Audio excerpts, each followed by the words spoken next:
Hello, hello, hello. Once again, music lovers, welcome to Matt and Cheryl's Gen Excellent playlist. I'm Matt, I'm Sheryl. and today we continue with the year 1978. It is a special episode dedicated to the Brothers Gibb, who dominated the year 1978 like no musical artist or group had dominated the pop charts since the Beatles in 1964. Just iconic artists. We were age 8, 9 when the whole Saturday Night Fever phenomenon took hold late in 77 and throughout the year 1978. A lot of our peers, those not as obsessive about music as we are, may not have a grasp of the whole scope of the Bee Gees' career, which is extremely broad and massive. And we're going to try and get that in perspective here today. And then we're going to add 3 songs to our playlist. All were featured on the Saturday Night Fever soundtrack. And the soundtrack and movie actually came out at the end of 77, but 1978 continued complete chart domination in the world pretty much throughout that entire calendar year. Just an incredible success. And I think at this point in time, the soundtrack has sold over 50 million copies. At one time, it was the highest selling album ever. Since it would be eclipsed a few years later by Michael Jackson's Thriller, but still one of the top selling albums of all time. And at the time, too, Grease was also one of the biggest selling albums ever. That's right. At the same time, which also was on RSO, Robert Stigwood's label. And just the domination of RSO is pretty amazing from that year. And so Grease would have come out, I think, in the summer that year. And another massive success, both the movie and the soundtrack. And Bee Gees were involved in that as well. The song Grease by Frankie Valli. That was a Bee Gees write and produce record. So we'll talk more about that.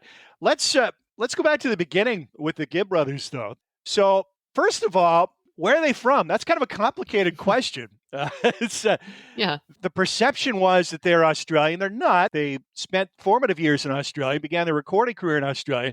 They were actually born in a place called the Isle of Man, which is an island between England and Ireland. And to reach Isle of Man, you take a ferry from Liverpool. So they're closely tied into Liverpool, Manchester. They actually were born on the Isle of Man, but the family relocated to Manchester. So their youngest years, they grew up in Manchester, and they started performing from a very young age. They were born into a musical family. Their father was a drummer and band leader and performed at clubs throughout Northern England. Never to much success. The family didn't have a lot of money. But as young kids, they discovered that they had this brotherly harmony. They were very influenced by the Mills Brothers, a black vocal group in the 40s and 50s, something their father would have been a big fan of. So they would have, heard Mills Brothers records from their father. There's a whole bunch of documentaries about the beat, and most of them are very well done. And they're, check your streaming services. One or more of them should be available. You might have to. I had to rent one of them, but HBO did a really splendid documentary just a couple of years ago. Yeah, really well done. Yeah. And actually, there was a compilation that came out for the documentary. Sold really well. That was kind of when I started listening to them again, which was, I think it came out during the pandemic. I think it was 2020. Yeah. Also during the pandemic, Barry Gibb was working on a project that eventually was released 2021, I believe. But I think it was pretty much done in 2020, recorded and mixed and mastered. But with the pandemic, they delayed its release. He put out a country album. So he recorded a country album in Nashville. Basically country arrangements of a lot of Bee Gees songs. I don't know if there was any new material. I haven't listened to it. I certainly will. Because one of the things... We're kind of jumping around here. Sorry. I've been so immersed in Bee Gees. Before we go on, I got to tell you. So we're recording on a Friday morning. We did our last episode on Monday, and I've just completely 100% been immersed in Bee Gees. It's been dominating my thoughts pretty much since we hit end on the record on Monday. There's a lot there. There's so much there. There is. Now, I was already a big fan, but not. I guess I'd forgotten what a fan of this band I am. Primarily the early Bee Gees, so the 60s stuff. I'm less familiar with the 70s. I know the disco hits, but never listened to any of the albums or anything like that. So it's been fun to go back and just kind of rekindle my interest in this group. And what I'm finding, just listening to different albums throughout I like it all. I just love it all. I'm just kind of fall Yeah. for them hook, line, and sinker. You have some more you like a lot of it, but you have some reservations about some of it too. It's just been the last couple days that I really started immersing myself more into really listening to the albums. And yeah, initially I was, well, and we'll get into this later too, but I was really turned off by Robin's vocals. Yeah. And They are quirky, no doubt about it. Very quirky, and I'm quirky. sure Yeah. very polarizing. And so that just kind of like instantly sort of steered me away from the early stuff. And I was starting with Odessa, but then I started going a little bit forward and listening to those albums between Odessa and Main Course, so like the early 70s. Right. And the forgotten years for a lot of the world for the yeah, Bee Gees. Yeah. there's some really cool stuff on there. And then I went back and listened to the first album up to Odessa, and I was like, okay, now I'm starting to get it more. It was kind of like it just took me a little bit of time to really like let it sink in a little, and now I'm appreciating that stuff too.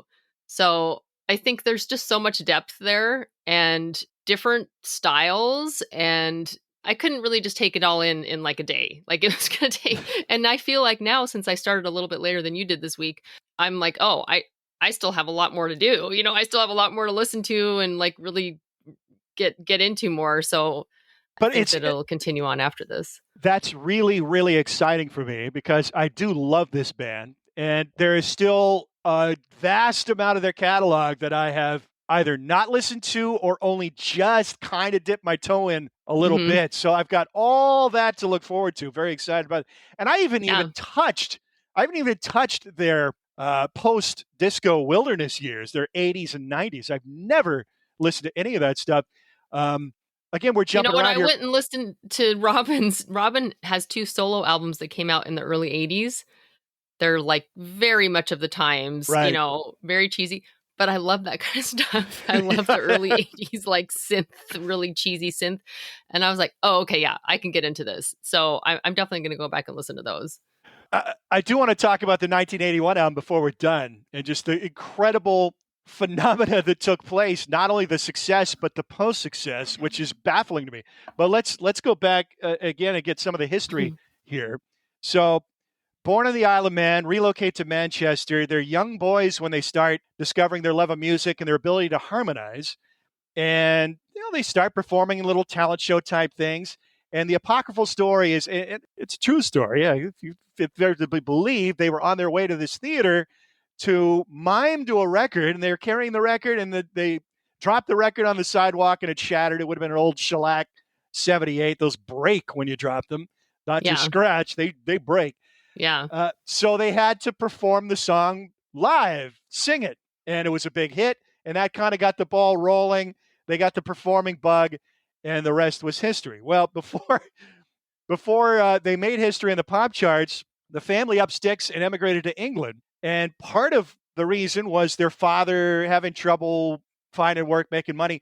Big part of the reason was these kids were getting into trouble. They were little juvenile delinquents. In particular, Robin was a budding little arsonist. He was setting everything on fire, and he set some fire in a field that spread and burned a bunch of billboards and buildings.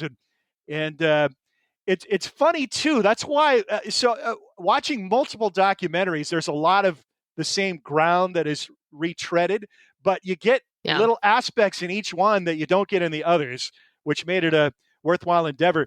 And it seems like in the later documentaries, they kind of whitewashed this whole juvenile delinquency thing that preceded their... I didn't see anything about that, and I only watched the HBO one. I mean, it was, it wasn't like they were on their way to being murderers and criminal masterminds, but they were probably on the verge of being banged up in juvie, shortly before the family left. So they relocate to Australia, Brisbane. That's where the Bee Gees, the Gibb family, relocated.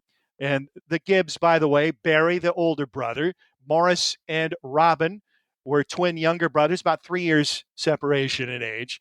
Then, of course, fraternal twins, right? Not identical twins. That is kind of fascinating, too, to look at the individual look of each of these guys. Which is a big part of the Bee Gees was the look, too. And then you had Andy, who came along much later than the other brothers, way younger than the rest of them. Andy, I believe, was born at this point, but just a baby when they There's sailed. 12 years between Barry and Andy. Right. So he would have been like 59, born in 59, thereabouts. Yeah. Which around the time they relocated to Australia. So they get to, they start making a name for themselves as these child performers on a very small local scale. One of the apocryphal stories, Bee Gees, stands for the letter B, the letter G, Brothers Gibb, Barry Gibb. But actually, there was this radio DJ named Bill Gates in Brisbane who was one of the first to actually play their music on the air. They didn't have any record deals yet, but they would go into a radio studio and record themselves singing, and it would be produced on an acetate record, and that's something you could play right away. So that was kind of their first exposure on the radio. And they start gradually building up a following and a name for themselves. They eventually get a record deal with Festival, which is one of the major labels in Australia, and they start putting out their first records. And this is early 60s, so they would have known nothing about the Beatles at this point. But you listen to their early recordings in Australia, and a lot of it, as you go from 63, 64, 65, a lot of those songs really slot in comfortably with the Beatles' pre-psychedelic music. Just very catchy pop songs with a lot of harmony. They didn't have any huge hits in Australia, and the Beatles did come to Australia and play a concert. It was very impactful on the young brothers, and they saw the Beatles and their look and their sound. They said, God, they're doing what we're doing. We're making these kind of songs here, but nobody knows about it. And they realized, we're not going to get anywhere in Australia. We're going to have to go somewhere else, meaning England or the United States, if we want to further our career. So just as they're building up some steam, they make this decision. The whole family relocates back to England. While they're on the ship going back to England, the last single that they put out in Australia hits number 1 on the charts in Australia, Spicks and Specks. They put out 2 albums exclusively for the Australian market. So they had sent out demo tapes to record labels, and one, of course, ends up with Brian Epstein, the Beatles manager. He kind of passed it on to a guy named Robert Stigwood. You already mentioned his name. He's the RS of RSO, Robert Stigwood Organization. But he was working for Brian Epstein. NEMS was the name of the Epstein's company. I believe his family had like a furniture store, and he ran the record department of the furniture store. And then he had his own chain of record stores, or I don't know if it was a chain. He had at least one record store. That was kind of part of his business empire. So he had the management company, the record store, all this stuff fell under the NEMS heading. And Robert Stigwood was the managing director of this company. And Stigwood was Australian. So obviously the Bee Gees coming from Australia, that would have piqued his interest. And he heard something in the tape. And not long after they get back to London, they have a meeting with Robert Stigwood, and he wants to sign them up. And 1967, they start putting out their first records for an international market, and they hit right off the bat. I mean, it did not take them long to get their career going. Their first single was New York Mining Disaster 1941. Now, I find this very interesting. Even as young performers and recording artists, they were doing a lot of their writing in the studio. So they weren't, coming up with songs and then crafting them and getting them right and then going in and performing them. They were sitting there just coming up with the stuff on the spot, kind of messing around with melodies. And then they would always write the melodies in the song and then tag the lyrics on later. And the lyrics usually were written very quickly in the studio. So there was a power outage in the studio, and they're sitting in this stairway in the dark, and Barry's strumming a guitar, and they're messing around, and they come up with this idea about the theme of this song about a miner who's stuck in a mine and thinks that he's not going to be rescued, and he's writing his final message to the world and his family. And that's what New York Mining Disaster 1941 was. So they came up with that very quickly. They recorded it, put it out, and bam, right from the get-go, they've got a top 20 hit, not only in England, but in the United States as well. And when they first started hitting, a lot of people thought they were the Beatles in disguise. Yeah, and actually, that song in particular, I'm listening to it, and I'm like, this is really familiar. And then I realized that it sounds really similar to You Like Me Too Much, the Beatles song You Like Me Too Much that was on Help. But you like me too much, and I like you. Yeah, it's the same kind of like progression there or is something. Something that is happening to me. Have you seen my... Yeah, there's some similarities there. Yeah, the Have you seen my wife? My wife, that part. Mr. Jones. Yeah. And I was like, oh, this is... And so I can see why they thought it was the Beatles, because there is definitely like a really close similarity there with the song they already wrote 2 years before. Right. And if you go back to those Australian recordings, you hear a lot of Beatles type songs, and they even covered You Won't See Me. They might have done some other Beatles covers along the way before they actually relocated. But that's just New York Mining Disaster, 1941. Such a great song. Just a great, great song. And then they're off and rolling. They had a hit right out of the gates. And I'm looking at my trusty Joel Whitburn Billboard guide here, and the Bee Gees' first 5 singles: New York Mining Disaster, 1941, Have You Seen My Wife, Mr. Jones, To Love Somebody, which, if you were to pick one song that has really transcended generations, and we're speaking specifically about the when you look at the Bee Gees' career, you have to divide it up into chapters. So this is This is chapter 2. Chapter 1 is the Australian years. Chapter 2 was the 60s hit-making years. And To Love Somebody was a song they specifically wrote with Otis Redding in mind. They wanted him to sing it. Unfortunately, this end of 67, December 67 is when Otis Redding died in the plane crash in Wisconsin. So they never got the song in front of him, never got to hear him sing it.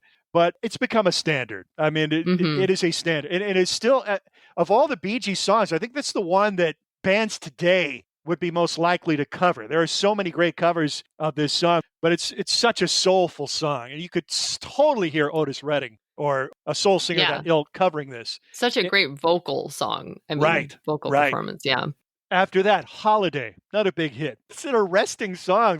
The arrangement is so sparse and this tremulous vocal. If the puppet makes you smile. So that's part of what really separates. Not everybody digs the Bee Gees because they're quirky. They're quaint, quirky, melodramatic. And that's definitely not for everybody. So New York Mining Disaster, To Love Somebody, Holiday. Massachusetts was the fourth. That was their first big hit in England. I hit number 1 in England. Just missed the top 10 in the United States. And then Words. It's only words. And words are all I have. I love all these songs. So 5 smashes in a row right off the bat once they signed with would have been Polydor in Europe and Atco in the United States. And then April 68, a song I don't even know, Jumbo, didn't make the top 40. So that was their first one that kind of stumbled. But what a great start. But and most of them ballads. Like that, they found their niche in that. And they were big fans of American soul music like Otis Redding, Sam and Dave. And, and that was really a way for them to kind of bring that out in the really emotive singing. And that's kind of where they were hitting their stride was with these emotional ballads. And something I don't think it's talked about enough and maybe is more so now. And I feel kind of silly because I was texting back and forth with Sheryl earlier in the week and I said, I hadn't really noticed the country influence in their music before. Now, obviously, they wrote Islands in the Stream for Kenny and Dolly, which was a massive, I think it was the biggest country hit of all time when it hit in the 80s. Yeah. But crossover a lot of their songs have that country feel to them. I hadn't really picked up on that before. Yeah. And this is something that they elucidated in the documentaries too. There's not a great amount of distance between R&B music and country music. There just isn't. And if you look at those classic soul singers from the 50s and 60s and R&B guys, a lot of them, the style of singing, country music is about stories, but the melodramatic ballads, that's right out of 60s countrypolitan Nashville productions. That's where they're getting that from.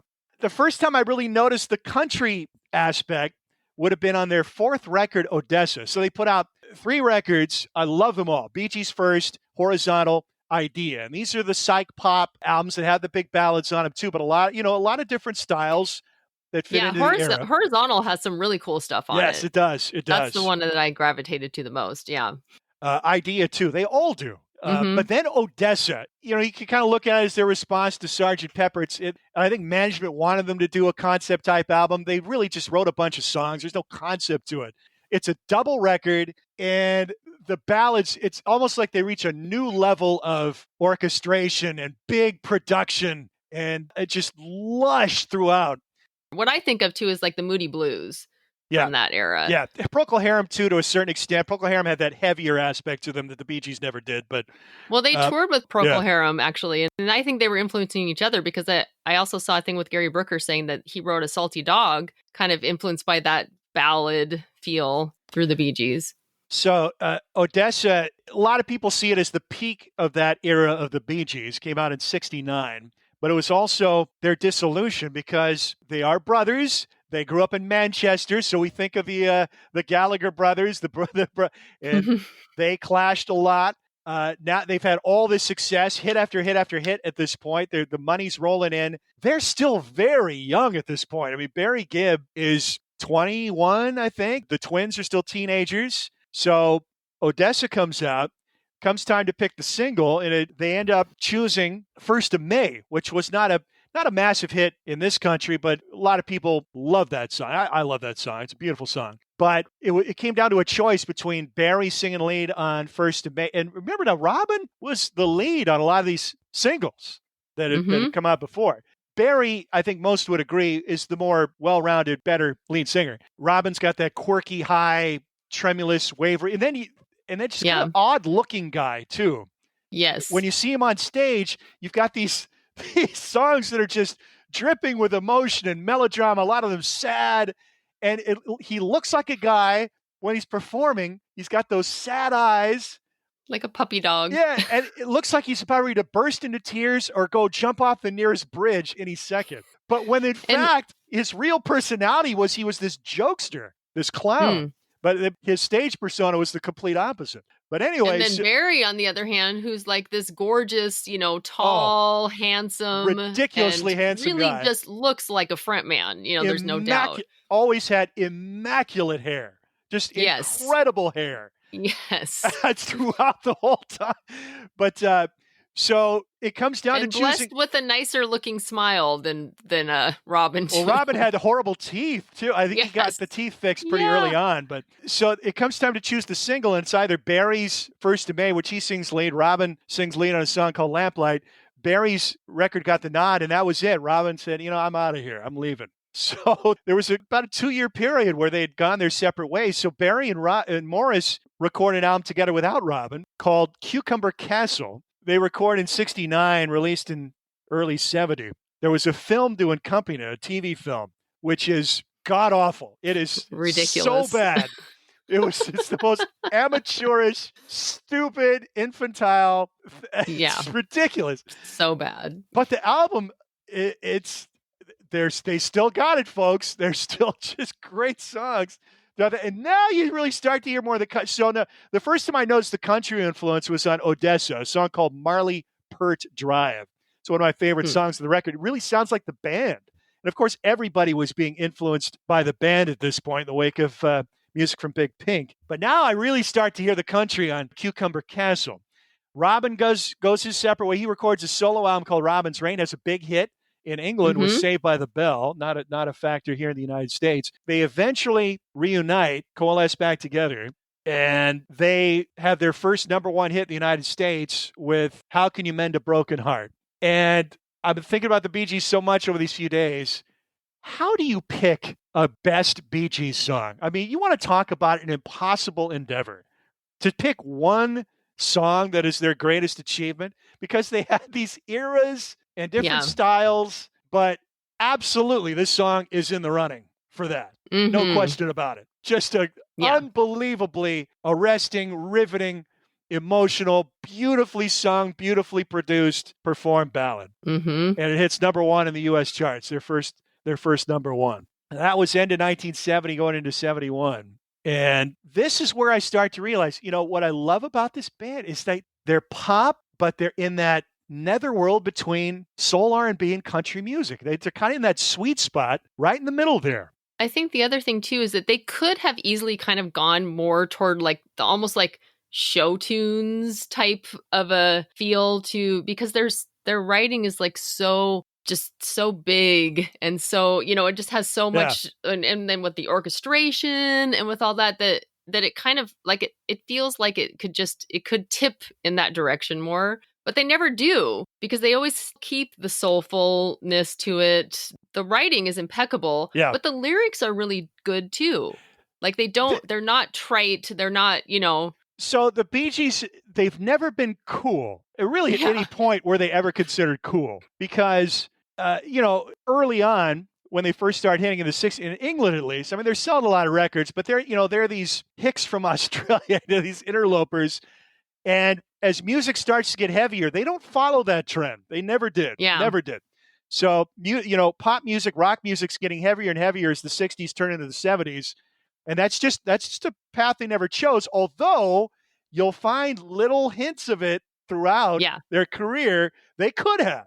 Yes. And they gave you songs that They gave you little tastes of heavy stuff, and it's fascinating to hear. But that wasn't their strength. That wasn't where their strength lies. And I think, and I do find it interesting too, because their first album, their first international album, 1967, I mean, that came out after Sgt. Pepper's. Right. And they feel like they're a few years behind, like they're basically kind of doing what the Beatles and what, like even going back to like Herman's Hermits and like those kind of bands were doing in the earlier 60s. They do seem out of step with the times. And that's easy to do at this time because things are changing incredibly rapidly. I mean, pop music trends move so much more slowly now than they did at that time. I mean, it's so as you're getting into the 70s, the perception of the Bee Gees, they're this MOR act. I mean, it's granny music, it's ballads and soft rock. You got this soft rock format emerging on American radio, which is why they were more successful in America. I mean, Britain, after Odessa and after the split, Britain completely turned their backs on the Bee Gees. Their albums weren't even making the charts at all. I mean, much less top of the charts. But they're still getting on the radio in the United States pretty consistently throughout this early 70s period. And like I said, number one record with How Can You Mend a Broken Heart? And they had other hits after that. Run to Me. Gorgeous, gorgeous song. Love that one. Lonely Days. That was a big hit in America. But these just giant productions. So you have this 70s run of albums. That's chapter 3. So after Odessa, you get chapter 3. After the Bee Gees come back together after the split. So the album's 2 years on, Trafalgar, which is for Bee Gees fans of that era, that's kind of a favorite. That's the first album that was pretty much all ballads, all orchestrated ballads. And that's the album that starts with How Can You Mend a Broken Heart, first track on it. To Whom It May Concern, which is a funny little in-joke, because at this point, they're not having massive chart success anymore. They're having moderate success in America, but way down from where they were. And at this point in time, they're kind of confused about what their audience is. So that's kind of a joke that the album title is kind of a joke on that. Great stuff on that record, too. Life in a Tin Can they're putting out consistently an album a year. And then in 1974, by the way, and actually 2 years on and To Whom It May Concern, those two have some really cool, more rockin' stuff and kind of just little nuggets that I was like, wow, this is, surprising. Both of those albums, I think, have some really cool stuff. Yeah. I've heard all the 60s stuff. I've had those in my life for many, many years. During this week, I've been focused primarily on the 1970 to 75 era of the Bee Gees, which is the wilderness years, the first wilderness year. It wouldn't be the first. It wouldn't be the only. So all of those albums, so 2 years on, I actually found that CD fairly, their stuff's hard to find. It's most of their catalog is out of print, which is just, this is one of the top selling groups of all time. And you can't even buy most of their albums on CD. How ridiculous is that? But I found 2 years on cheap fairly recently. So I just started listening to that for the first time. And then I've listened to bits and pieces of all of the album this week. And you have to remember at this time too, the Beatles have now broken up. Right. Yeah. 1970 officially, it was the end of the Beatles. And the world is moving on. So the perception of a lot of these 60s bands is that's yesterday's music. We want something new. And for the most part, that was heavier sounds in the early 70s. Well, not just heavier sounds, but the singer-songwriters, which was confessional songwriting, personal. That's not what the Bee Gees did. They wrote their song, all their song. And one of the criticisms about them is like, well, what are the songs about? They're not about anything. Their songs aren't about anything. Let's get back to the last episode we did with that unbelievable quote via Maurice White from Allie Willis, the co-composer of September by Earth, Wind, and Fire, about the lyrics can't get in the way of the groove. For the Bee Gees, it was all about the melody first and foremost. So it was the melody. They came up with a great melody, a hook, usually a chorus first, then the verses. And then the lyrics were made to order for the melody, not the other way around. And it almost never changed that way. So that's our songwriting approach. You don't mess with a good melody just to fit a word you might want or a phrase you might want. It has to go, the melody has to dictate the lyrics. So the lyrics are very much secondary. But they're not bad lyrics. They aren't. Exactly. I was going to say, but they don't get in the way of the song. And that's really the beauty of it, because it's, it's one thing to write a great melody. It's one thing to write a great chorus. It's another thing to have, like the singer-songwriter era you're talking about here, where it is much more focused on the lyrics. But to be able to do it in a way where the lyrics are not distracting, don't take away from the song, and actually still, even like add to the song maybe enough, that's really hard to do. Yeah. No, I agree. I think their songwriting chops are mind-blowing. They're just mind-blowing over a long, long period of time. So let's go to 74. So they put out this string album. They're having zero success in England, and their success in America is dwindling. So, they'd hit big with How Can You Mend a Broken Heart, a couple of minor hits with Run to Me and Lonely Days, and now their fortunes are waning. So they do a change in approach here. They got hooked up with a producer named Aretha Martin, who mainly worked in an R&B realm with black artists. Aretha Franklin, most notable. Aretha Franklin. He produces their next. So most of their records before that, they're self-producing. They work with an arranger named Bill Shepard, who did a lot of the orchestral arrangements. His name deserves mention. So he actually started with him before they emigrated to England. So from about 64 to 70, I think To Whom It May Concern was the last record that he worked on. Life is a Tin Can, he's no longer the picture. Then you get to Mr. Natural, the album that came out in 1974. Now you're starting to see the big change toward a more rhythmic, a heftier rhythm approach, but they're not fully committed to it yet. So this album fascinates me. I haven't listened to it start to finish yet. So you're hearing the first stirrings of what would become the quote-unquote disco era Bee Gees, but still a lot of the orchestral, big production numbers of the past. And the album's kind of a bit of a mishmash, bit of a hodgepodge, but there's some really cool stuff on there. And for me, tracks 2 and 3 are an apex in their catalog. It's a song called Throw a Penny, which is more in their orchestral pop style, Baroque, and it beautifully segues into this song called Down the Road, which is a flat-out driving rocker, and it kicks ass. Yeah. Yes. Yep. A side that we hadn't seen from the Bee Gees yet. Yeah, they a little bit of rock in their preceding albums, just a taste here and there. There's a few songs here and there that if you really go back and listen to the albums, you'll be surprised, because in two years on both and To Whom It May Concern, all of a sudden there's a song where it's like, wow, this is really rocking and this is really cool. And it just kind of takes you by surprise. But it's been there all along, interspersed between the ballads and and then there's also kind of the piano-y sort of Elton John feel to some of those albums too. Right. In fact, it was the very next track, I think, is kind of really sounds like Elton John. I can't remember the name of it now off the top of my head. Again, Dogs. So that was the first track on side 2 of Mr. Natural, Dogs. Yeah, very, very Elton John. So not the only Elton John sounding song that they would do. Yeah. Life in a Tin Can. That's all pretty much piano ballads. But and that's a product of that time too. I mean, that's. And remember, Elton John worked with a lot of orchestration, Paul Buckmaster. Yep. So Mr. Natural is the turning point, but it's a flop. It doesn't hit on either shore. But a lot of people now look back and have a lot of love for that album. And you have to wonder, because they were doing, like we were just saying, Elton John, like the sound, they were popular at that time. So why were people just completely ignoring them? Like what? Because the Bee Gees lacked an identity at this point, I think. It's like, what are they? What are they? It's hard to slot them in. And I think they got painted in this MOR corner because of all the ballads on those albums and the big hits. And most of their hits were ballads, Right. So Mr. Natural's a pretty fascinating album. I'm going to be listening to more of that down the road. Now you get to Main Chorus. Now they have completely committed to this new style, which is rhythmic. It's R&B based. It's got a muscular backing tracks to it. I think the reluctance on their part is like, well, we don't know if white British boys can pull off this music, this black music. They were afraid of looking ridiculous. But Arif Mardin convinced, and the soul R&B influence was always there with them. It was always an influence to love somebody, incredibly soulful. Yeah. So he finally convinces them to fully submit to this style. And they hit it big with Jive Talking, which... But weren't like Casey and the Sunshine Band was already big at this time. So like this... Yeah, you got to put it in the context of the time and where they are. Yeah. So Mr. Natural was recorded in England with Arif Mardin, but for the next record, even though the album flopped, Arif wanted another go with them. He saw the potential there.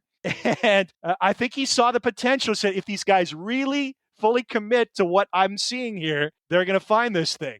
And they did. So they get to work with Arif again. And then it was Eric Clapton who told them, you guys might benefit. I just recorded this album in Miami at Criteria Studios. Had a great time there, and kind of picking up on the local flavor and that influence. So they took him up on it. They actually stayed in the same house Eric Clapton stayed, which is the house on the cover, 461 Ocean Boulevard. Big hit record that had I Shot the Sheriff on it. This is 74 when that came out. So they relocate to Miami and they fall in love with the place. They eventually all moved there and stayed there. They record with Arif again. The first single is Jive Talk, and the rhythm is inspired. And I think a lot of Bee Gees fans have heard the story. They heard this sound between like their hotel and the studio or wherever they were traveling to get to the studio, going over some bridge. The tires go over the metal parts of the bridge are making this clickety-clack sound, this rhythm. Yeah. And it just, I think, struck Barry, and he just kind of couldn't get it out of his head. And next thing you know, they're kind of fleshing out a rhythm track around it, and they come up with this song, Jive Talk. And they claim they didn't know what the phrase meant. Arif Mardin had to tell them, and they thought it had something to do with a dance. So you mentioned Casey and the Sunshine Band. So we've already detailed the sounds coming out of Miami in this time, 73, 74, 75, the emergence of disco and the Miami sound with Casey and the Sunshine Band.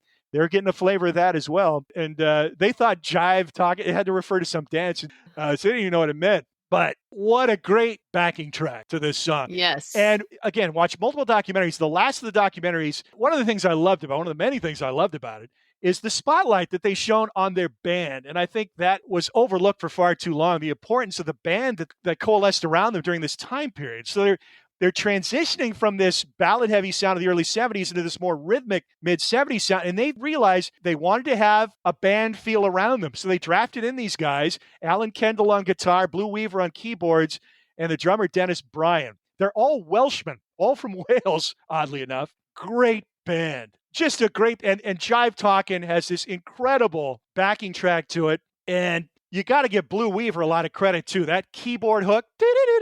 Yeah. Love that part. Yep. Oh, huge hook in that song. And then that was it. That was the catalyst that got them started on the next chapter of their career, which was the dance years, the disco years. Jive Talkin', #1 single in the United States. And then Nights on Broadway followed that. It's the first track on the record. And this is where the Barry falsetto comes into play. And yep. They recount the story several times in all these documentaries. It's a bit apocryphal because Barry had done this falsetto before. It's not the first time that Barry Gibb had sung in falsetto. He'd done it many times before, but it's the first time that really a lot of people took notice of it, I think. And he took notice of it. And this is on the trail out of Nights on Broadway, where he's doing the "Blame it on the Nights on Broadway." He's doing these little ad-libs in the background. Yeah. As the song fades out. And then next thing you know, that's the feature vocal element in the group as they move on to this next stage of their career. And their next album was Children of the World. It comes out in 76. And that had one big disco hit on it, which was You Should Be Dancing. You Should Be Dancing. Yeah. Another great song. Yes. Not one of my favorites. I don't dislike it. Really? Not one of my favorites. I like it.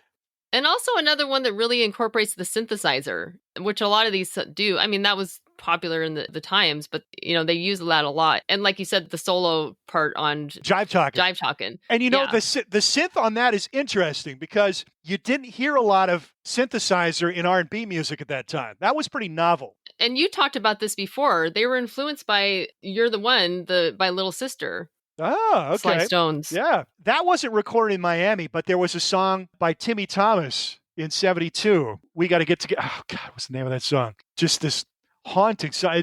That Little Sister song sounds a lot like that, but the Timmy Thomas song was recorded in Miami with very sparse And one of the earliest drum machines on record, the same with the Little Sister, with the primitive drum machine. Oh, and actually, one of the earliest drum machines on record, Robin's Reign. No, I did not know that. Yeah, one of the songs from that album, it wasn't a hit for him, but actually I went back and listened to that album, and Saved by the Bell, which was a hit, does have, like a synth and some drum machine on it. But the song before it, it's called Mother and Jack, starts with a total, like, it sounds like the George McRae drum machine at the very beginning. That's interesting. And I was like, wow, this is like a full-on drum machine. It's one of the, that came out in 72. So one of the early, 70, that came out in 70. Yeah. So that was one of the earliest recordings with the drum machine. That's interesting. I've never listened to any of Robin's solo stuff either. Now, you've listened to the Children of the Universe album. Children of the World.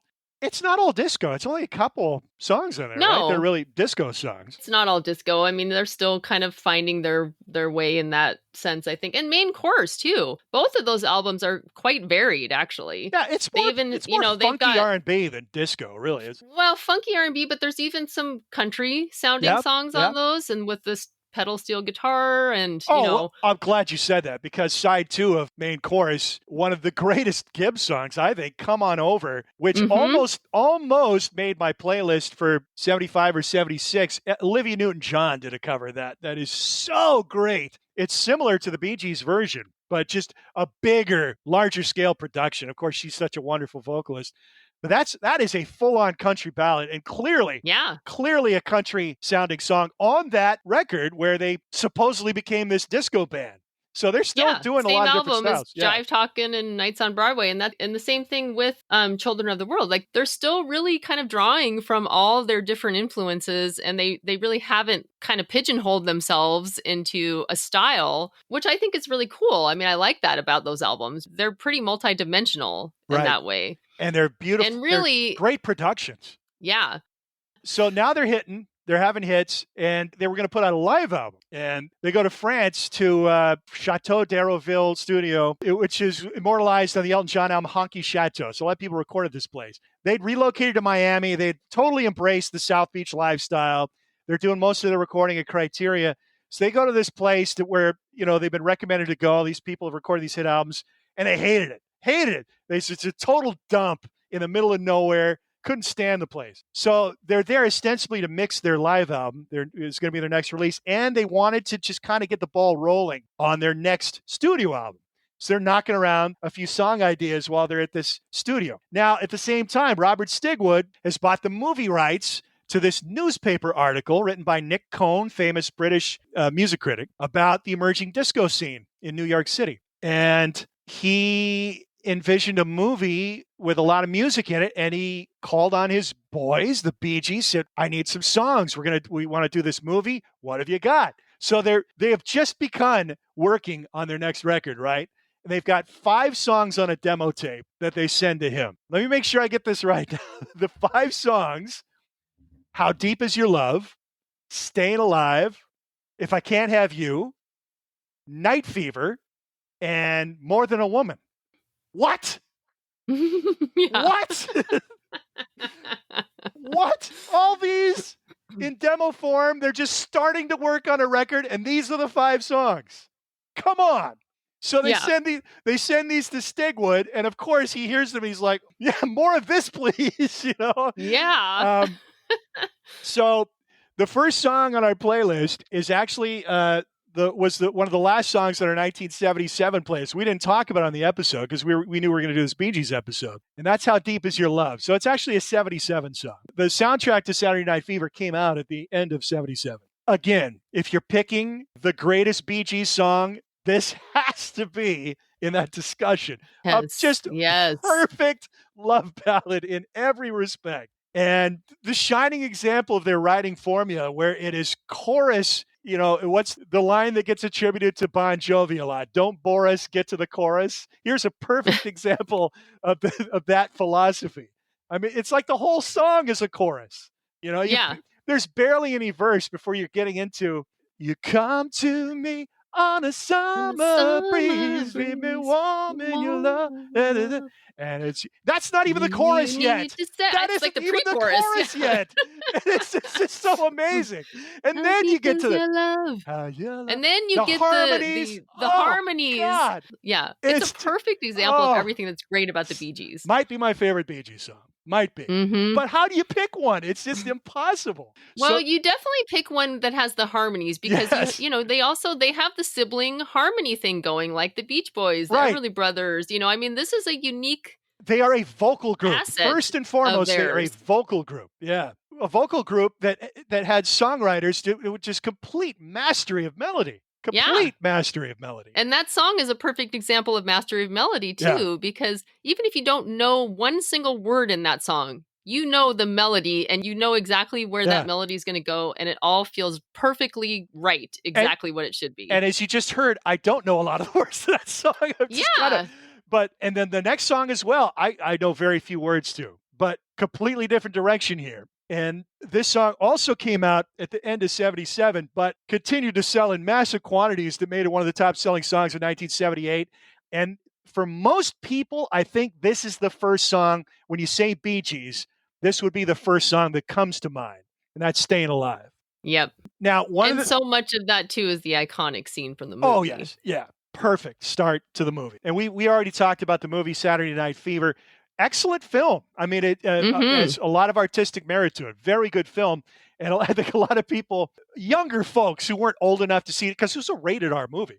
So, we were 8, 9 years old. We certainly didn't see that movie at the time. I think the perception of people our age who wouldn't have seen that movie until much later was that it was going to be a musical along the lines of Grease. It's definitely not that. Definitely not that. It's a gritty New York story is what it is. About, working class Italian kid and how he basically his whole life is working for the weekend and going out to the disco where he's this incredible dancer and gets all this attention and adulated. Ends up, he's in this dance contest, but then you have these really sad stories around it of, his friends and their horrible fate that meets a couple of these guys and failing relationships. Anyhow, yes, that iconic first scene in the movie as the opening credits and titles are rolling is John Travolta in all his glory. And what an amazing looking guy at this period of time. Like Barry, just incredibly handsome guy. And walking down that New York street, the paint can swinging back and forth in perfect rhythmic time to the beat of the song. You could tell by my walk, I'm a woman's man. And his walk is clearly an iconic strut down the New York streets. Yeah. It's just indelible image. But the song was a hit before that. They started putting out the music before the movie was really taken off of the theater. But in retrospect, it's an incredible, incredible song, just an incredible production. The drum beat on that song, little did we know it was a pioneering bit of studio work by a guy named Albie Galutin, Ahlby Galutin, Galuten. Fascinating character, this guy. Brilliant. He is the hippiest looking hippie you're ever going to see. I mean, the most stereotypical image of a dirty hippie you come up with in your mind, that's this guy. Greasy, ratty hair down to his knees, beard down to about here, stoned out look in his eyes. And this is the Bee Gees in their, slick Studio 54 open white shirts. Suit. Oh, yeah. Crazy gold medallions. And this is the mastermind working with him in the studio. He comes up with this idea. So they had this song. They wanted to get the track down. The drummer, Dennis Bryan, had to leave the studio sessions. He had a family issue. Had to go back to England. They're in Miami recording. And Albie Galutin comes up with this idea. So they already tracked Night Fever. And they're like, what if we just take a sample, like a snippet of tape, a bar or two of drumming from that track, and we'll just create a tape loop out of it. We'll use that as a drum track. So they listened and they tried to find the perfect bar with the perfect feel to it, cut that out, spliced it. The engineer, Carl Richardson, jerry rigs this system where they create a tape loop running over this and over here and around this thing and back to the machine. And they play it back and it's like, wow, it's just an incredible beat. But it's not mechanical because it's an actual human being playing. It's just a tape loop. They end up using that same beat on 3 different hits from that album. So it was the beat is sampled from Night Fever. It's used as a loop throughout Stayin' Alive, and then they used it again on More Than a Woman. The same beat from Night Fever, laid down by Dennis Bryant. It works. Now this wasn't the invention of tape loops. This goes back to Stockhausen and the Beatles, obviously, in the 60s, experimenting in the studio with George Martin. But this is really the first time that it was used specifically to create a constant rhythm track like that. And many years ahead of its time. I mean, down the road, that would be common practice in popular music. But first time that it had ever been done. And what an incredible drum groove it is in that song. One of the all-time greats. And again, Stayin' Alive. If you're picking one Bee Gees song, that's got to be a contender too. For sure. And, I mean, Night Fever, at this time, they didn't even have a name for the movie. And they actually took the name from the song Night Fever. Stigwood wanted them to write a song called Saturday Night. And they're like, no, let's just try Bay City Rollers. And that has a bit of already. So they had this song Night Fever. And Barry suggested this, why don't you call the movie Night Fever? And the response to that was, it sounds sleazy and pornographic. Sleazy, yeah. So they end up putting Saturday in front of Night Fever. That was where they came up with the movie title. So the Bee Gees never had to write a Saturday night song. So those two songs go on our 78 playlist, despite the fact they were released in, technically, How Deep Is Your Love is on our 77 playlist, but Stayin' Alive, and then one more song off the Saturday Night Fever soundtrack, going to make our playlist for the year. The Bee Gees didn't sing this one. They intended to. They had the demo. It was on the demo tape they sent to Stigwood when he initially asked for songs for the movie. Their intent was to have a female singer sing How Deep Is Your Love, the ballad. They're probably thinking, God, we've done enough ballads. We're in this new thing now. We're this, rhythm machine now. Let's dance music. Let's give this to somebody else. And they had Yvonne Elliman in mind. Yvonne Elliman, her claim to fame at this point, she'd been in Jesus Christ Superstar, the original London cast of that, alongside Ian Gillan. She'd had a couple of minor hits herself. Big pipes, great singer. So they were going to give her How Deep Is Your Love, and then the Bee Gees were going to do If I Can't Have You, the more up-tempo number. Well, Stigwood told them, I think you got it backwards. I'd rather hear her do the up-tempo song and you guys do the ballad. Well, God, it turned out to be a hell of a great decision. Not that the Bee Gees version of If I Can't Have You isn't good, but Yvonne Elliman sings the hell out of this song, and it is great. Yeah, and it's kind of funny because when you hear the songs that the Bee Gees wrote, and also sometimes recorded themselves too, and then you hear the female vocalists doing these songs, they sound very similar to Barry. Yes. To Barry's vocals. Yeah. So it really isn't that, there isn't that much of a difference between the two. Right. So this becomes the number one hit. So what you have here in the wake of Saturday Night Fever, all of a sudden, everything on the radio is either the Bee Gees singing a Bee Gees song or somebody else singing a Bee Gees song. They had 4 consecutive number ones, and I'm talking the number one spot on the charts consecutively in that calendar year were occupied by the Bee Gees. One song dropped out of number one, another one popped in. It's the first time since the Beatles that anybody dominated the charts in this fashion. So you had 4 straight number ones on the Billboard charts were Bee Gees productions. At one point, Night Fever and Stayin' Alive were 1 and 2 on the charts. At one point, 5 of the top 10 on the charts were Bee Gees songs or Bee Gees productions. Night Fever, Stayin' Alive, If I Can't Have You, Emotion, and Love is Thicker Than Water. So I'm going to turn it over to you now, Sheryl. Let's talk about how the Bee Gees were branching out into other voices during this time, too. Well, they were, because they not only had written songs that were recorded by other artists for the Saturday Night Fever soundtrack, but they were also, at least Barry Gibb, was writing songs for Andy Gibb at that time. And that's where Love is Thicker Than Water, that was an Andy Gibb number one hit. He and Barry had a very strong bond, and Barry even says that there's 2 sets of twins in their family. One is Maurice and Robin, and one is he and Andy, although they have 12 years difference between them. And you can certainly see the similarities physically. Yeah.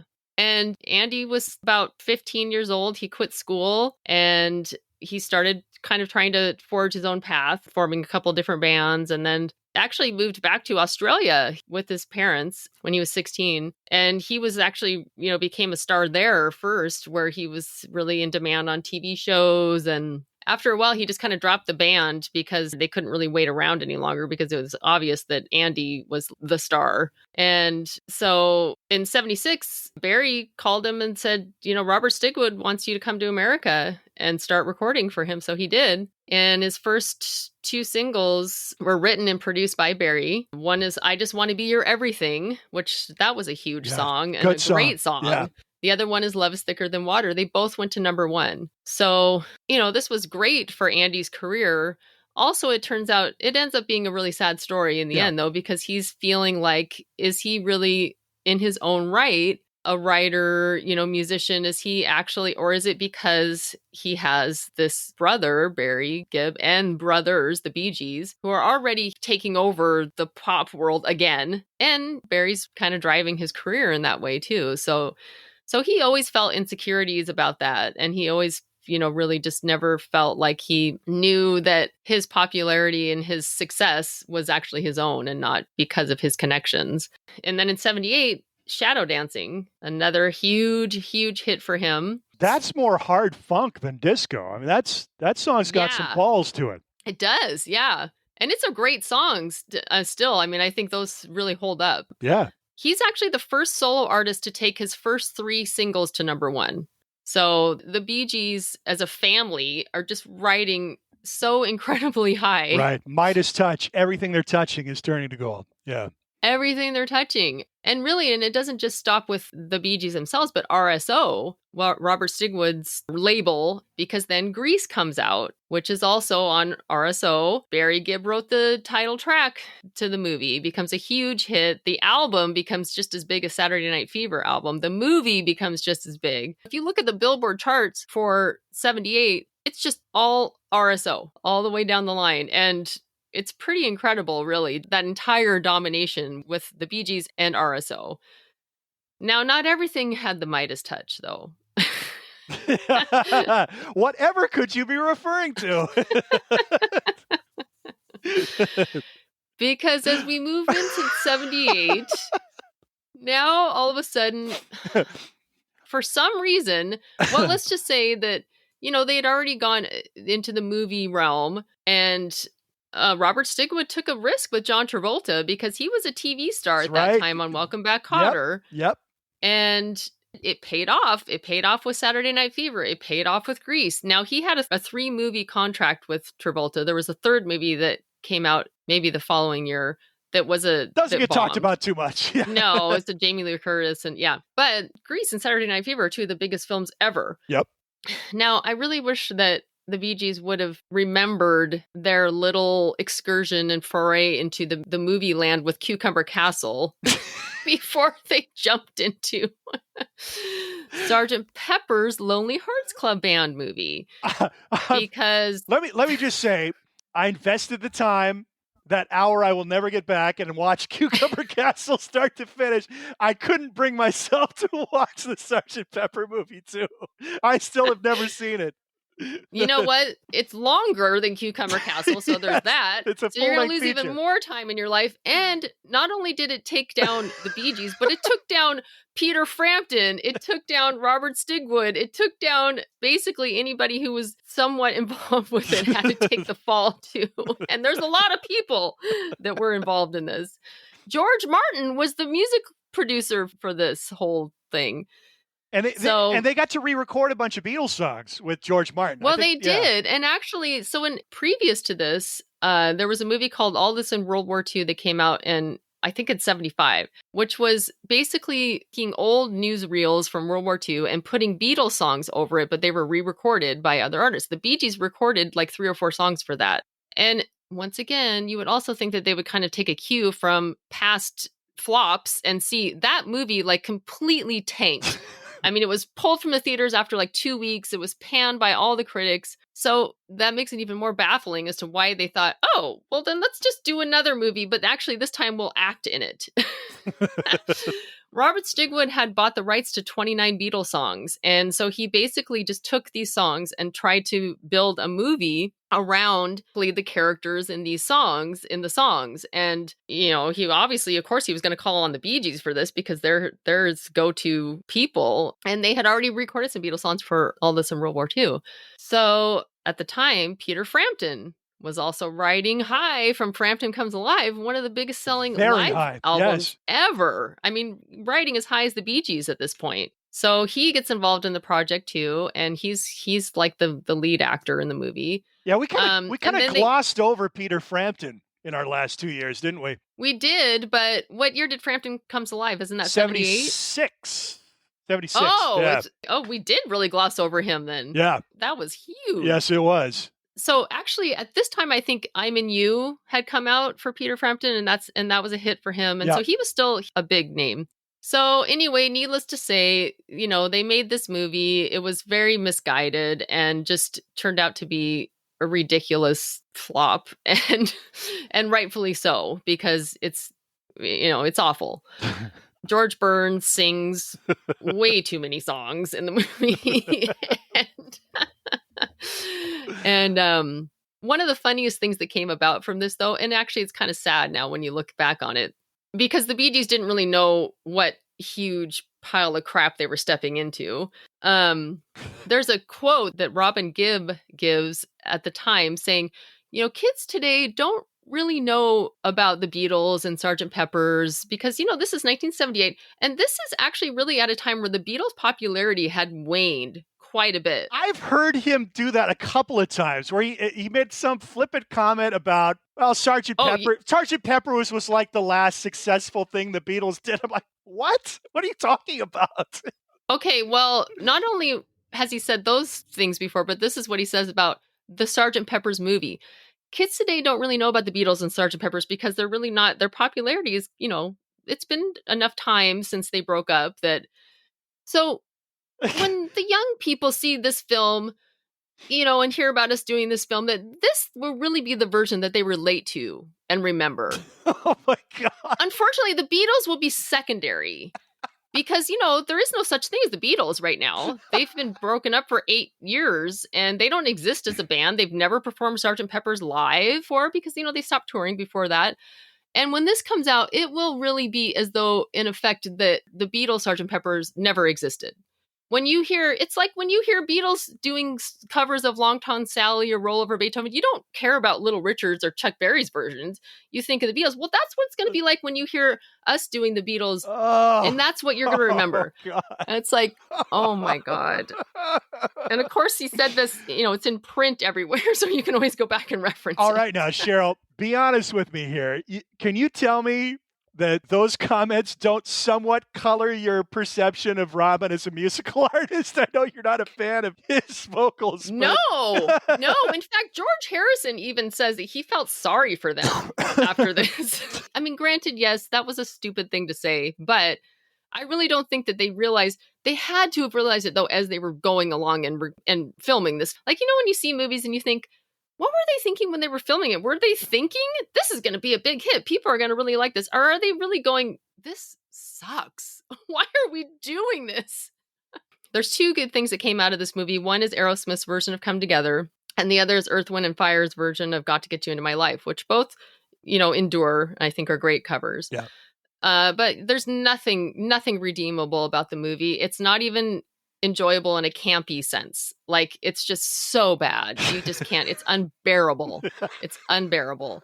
And it was a huge stain on Bee Gees and Peter Frampton's careers. Certainly Peter Frampton was pretty much done. Now, the Bee Gees would have a lot more success with their 79 album, Spirits Having Flown, and a couple number ones. Oh, well, that's true. It didn't kill the Bee Gees' career. Yeah, not yet. But certainly that is part of the backlash on the Bee Gees, is that horrible movie. And, I have to say one more thing about the movie at the end. There's this scene where all the guests at Heartland, which is the name of the made-up town that they live in, come to sing a reprise of the title track at the end. If you go onto Wikipedia and look at the list of people that were involved in this, and as you're watching the movie, like, I would say don't waste any time watching the movie, but watch this end scene, because they pan across all the people singing, and you're like, oh my God, what? That's Dr. John. There's Donovan.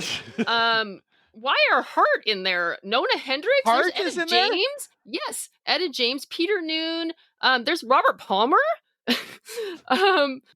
Johnny Rivers, Seals and Crofts, Al Stewart. I mean, there's like 50 people. Gary Wright. It's like, did they even know what they were doing when they were all called together to do this? I don't think they were. I don't think they were told.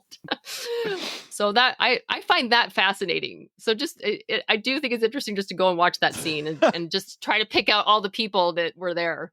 You know, eventually I will watch this movie. I just couldn't bring myself to do it this week because I just wanted to luxuriate in the just immensely beautiful catalog of the Beatles or the Bee Gees, and I didn't want to spoil it any more than I did with Cucumber Castle, which is so lame. Yes, and I actually watched Sgt. Pepper several years ago, so this is not a recent thing, and I had never seen it before. I had intentionally been avoiding it, but I came across it a few years ago. It was on TV or something. I was like, I'm just going to watch it. I'm like, okay, now I know, Yeah. I will get there eventually.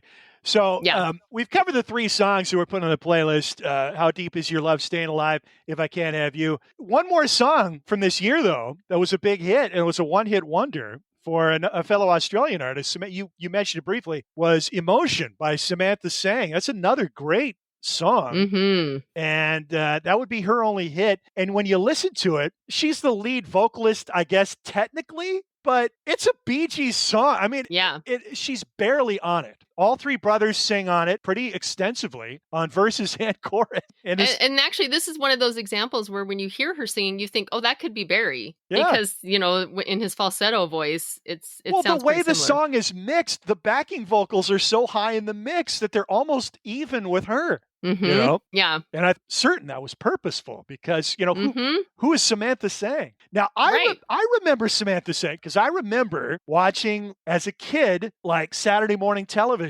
and she was on some show and did the song. And I remember being kind of smitten with her. I thought she was pretty attractive as a, 9-year-old or however old I was at the time. So that song always stuck in my mind. But as a kid at that time, being a fan of disco and Casey and the Sunshine Band, so I remember hearing all these songs, but I never loved any of them, I don't think. I mean, I liked them, but my love for the Bee Gees has certainly grown over the years. I think the Bee Gees are one of those bands where, in retrospect, it's a lot easier to go back and really appreciate them and appreciate their catalog because they were always kind of connected with, they were connected with disco for one thing, which has lost popularity and favor. And like, they are pretty pigeonholed into that. And it's kind of like the Beach Boys' later catalog, like it's easier to go back now and listen and like really revisit their career and appreciate it more so than it was for me in the time too, because I was going to say the one thing I really remember in 1978, this is when I first started liking the Beatles. And I very distinctly remember the teen magazine Dynamite. Oh, yeah. Oh, yes. Yes. There was a cover with like a caricature of the Bee Gees and the Beatles. And the headline, on the cover was, who's the greatest band? The Bee Gees or the Beatles? And I remember I was never really that into disco. And I remember when I got that magazine and looking at it and being like, like, how is there even any comparison? And it just seemed ridiculous to me, even though I knew that the Bee Gees were huge at that time. Yeah. And the Beatles literally were not a band anymore, like Robin said. And their popularity had really started to wane at the late 70s and early 80s. And so I can kind of see, but now when I go back and look at this and really learn more about their career, they had just an unbelievable string of hits comparable to the Beatles. And their career lasted much, much longer than the Beatles. And that doesn't say that I prefer their music to the Beatles or that they were more influential or anything like that, but they really do hold a pretty incredible feat that they have accomplished in music that I think kind of get forgotten. Yeah. And Andy Gibb, very sad. So sad. 30 when he died, but his career had ended long before that. Yep. Self-indulgence led to an early demise, a heavy cocaine addict, alcoholic. And there's this tinge of sadness that runs through a lot of the Bee Gees' music throughout their career. And then the story is kind of sad, too, because not only Andy, but Maurice Gibb, 53 years old, just passes away out of the blue. He had some intestinal issue that turned out to be a birth defect. But at the time, I remember at the time, they thought there was medical malpractice. The brothers were really bent about his medical care and thought that it was negligent.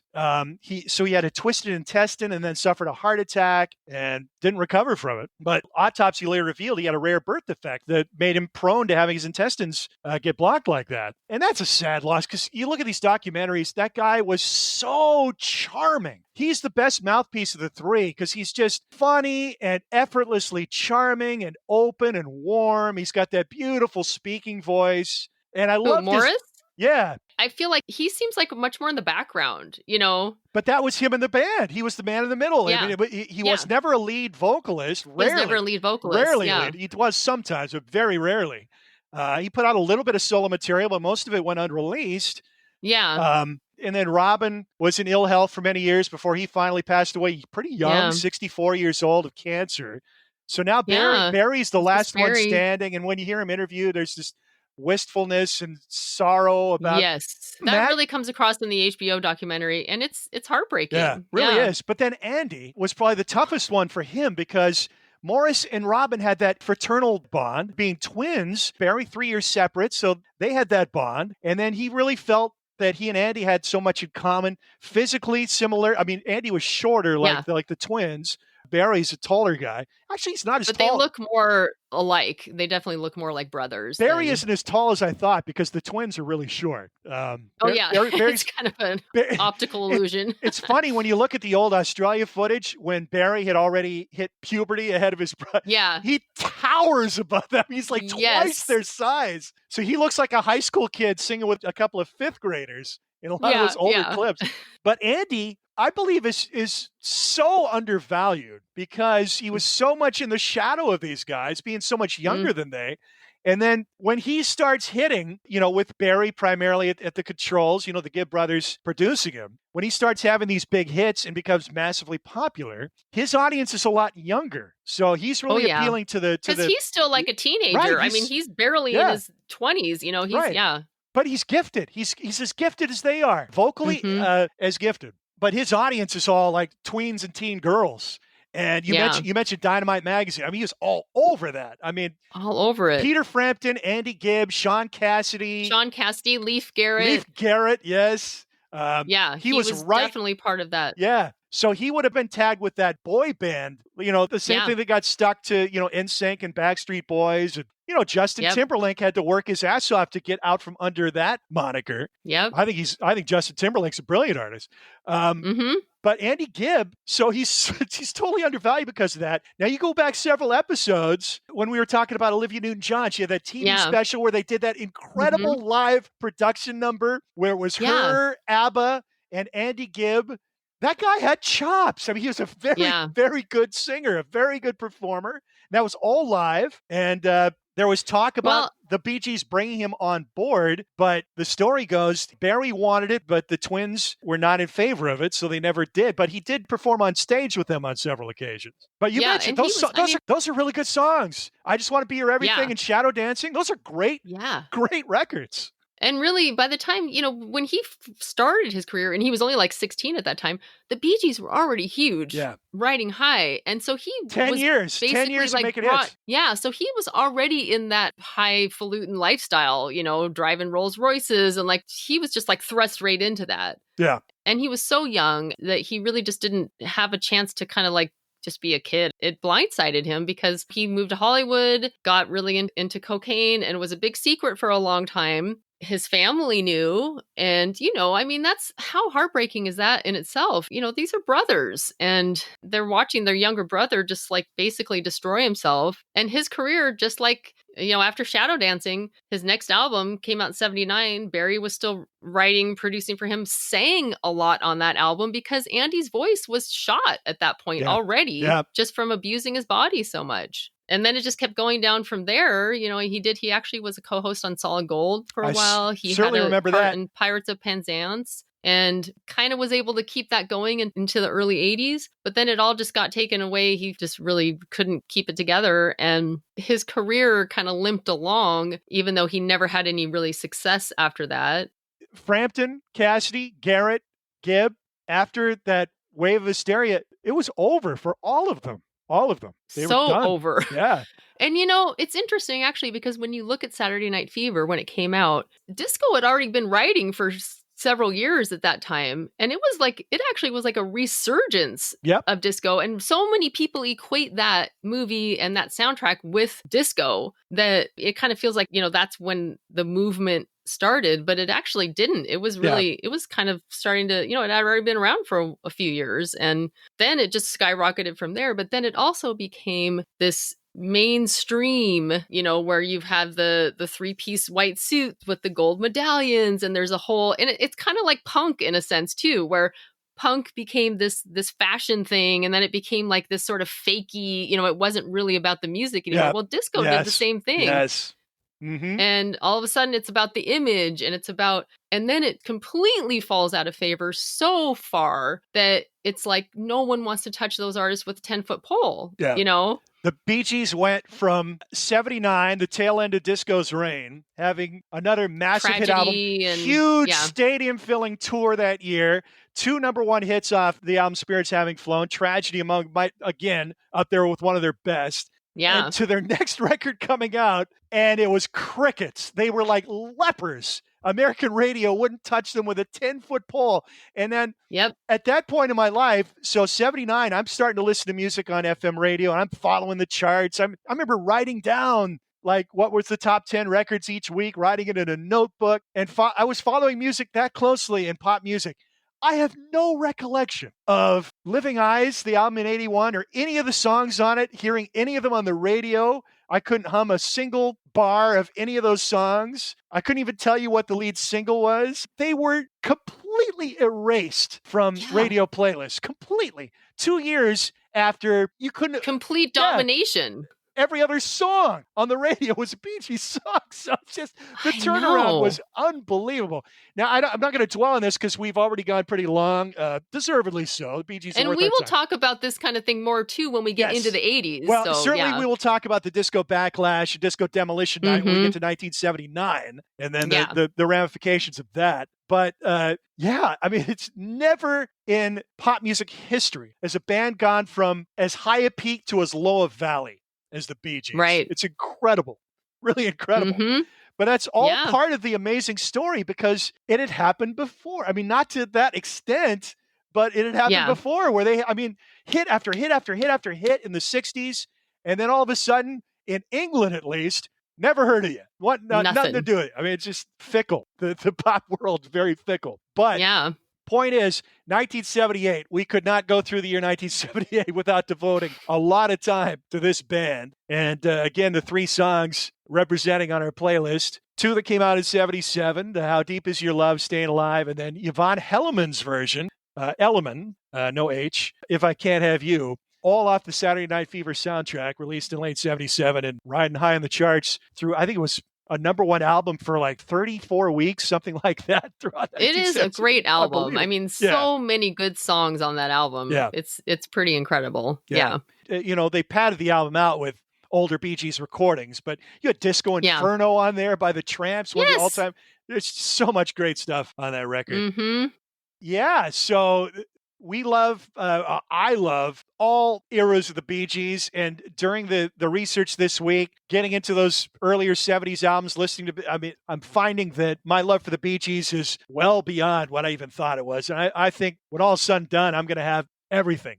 I'm going to have everything in my collection because I think it's all worthy. I love it all. Yeah, I think so too. I think my love for the Bee Gees is definitely growing, and my appreciation for them has risen exponentially. And I do think that their entire catalog is worthy of revisiting. For me, I particularly like the albums between Odessa and, well, pretty much between Odessa and Saturday Night Fever soundtrack. I think those all have really interesting and varied styles, and it's all really cool. It is a labor of love, this playlist that we're building, and we add 3 this year. We'll add some more from 1978 on our next episode. But until then, you've been listening to Matt and Sheryl's Gen Excellent Playlist. I'm Matt. I'm Sheryl. And we'll talk to you next time. Goodbye, everybody.